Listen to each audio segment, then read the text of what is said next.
Hi everyone. So I've been integrating a lot of these new downloads and light codes brought to us from the Solstice portal that we all just went through, just like all of you have. And as you probably know, after you finish the integration process, it is time to then express and output what was downloaded into your system. So today I woke up feeling like I just wanted to share myself and shine more than I usually allow myself to. So immediately following this feeling, I began to come up with new and better ways to be of service to you all. And I lit up like a Christmas tree, pun intended, at the idea of becoming more of a teacher by doing longer videos talking about my own personal twin flame experience and providing you all with more in-depth insight on who we are, why we're here, and what to expect on your journey. So the title of this video is called Twin Flames, What is the Merging Process Like? But before we can go fully into that, it will help you understand more if I give you a quick backstory of my own personal journey. My name is Alex, I am a bisexual Blu-ray twin flame, and the whole reason why I decided to start this channel was to help all kinds of twin flames across the board, but with a strong emphasis on the LGBTQ community, so that they can know that they are very much included in this whole divine operation as well. In fact, they are of great importance, and I'll make another video about that in the near future. With all that being said, I met who I thought was my twin flame in the fall of 2014 in college, but they were actually a catalyst. He was actually assigned as my roommate out of a school population of at least 1,000 students, so the chances of that happening are very slim. This is called a synchronicity, and they can manifest in all kinds of ways when it comes to twin flames.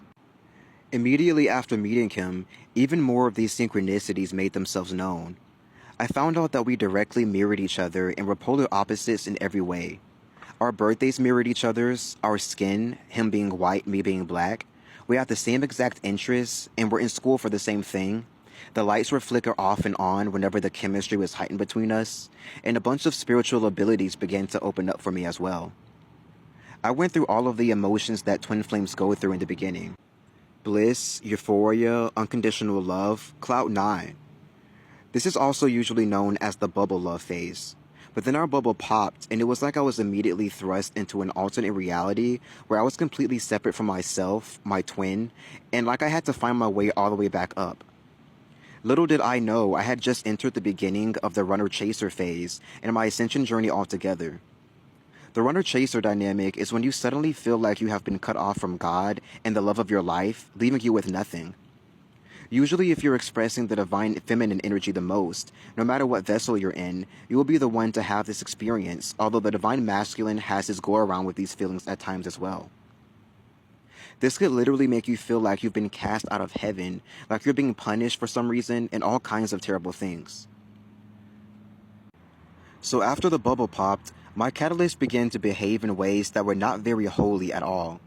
This is because when the bubble pops, all of your suppressed trauma from childhood and past lives, as well as your ancestors' false belief systems and poor behavior patterns, come up to the surface to be released. You are now your shadow self. This is like a purification process of sorts that both twins must go through in order to merge and be light enough to ascend into the higher realms. They begin drinking excessively, drugging, sleeping with other people, and then wanting me to be there for them cyclically after they were done.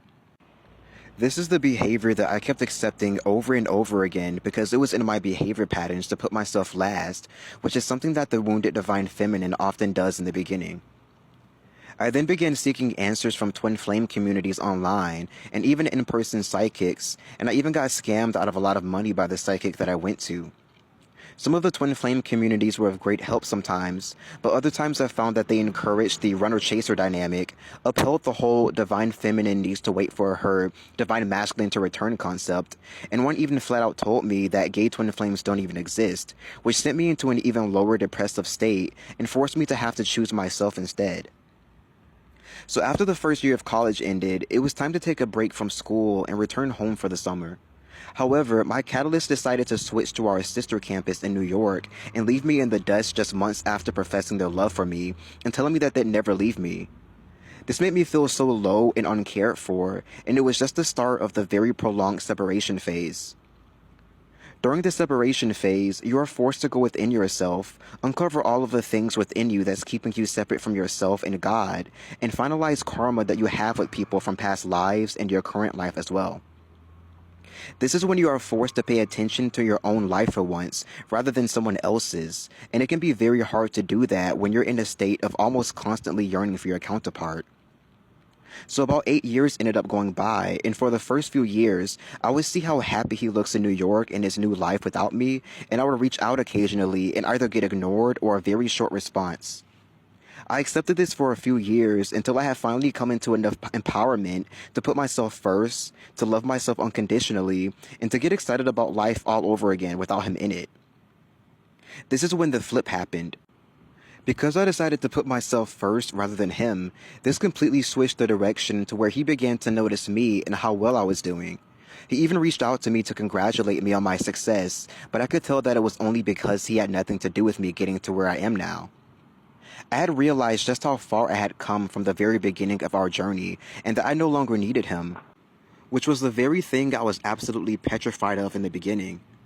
Once I energetically said goodbye to my catalyst and that entire phase in general, I had passed my lessons enough to be able to merge with my true twin. I had heard about the merging process, also known as the sacred Heroes Gamos marriage, from various twin flame experts online throughout my Ascension process, but had never successfully had one. This is when things got weird.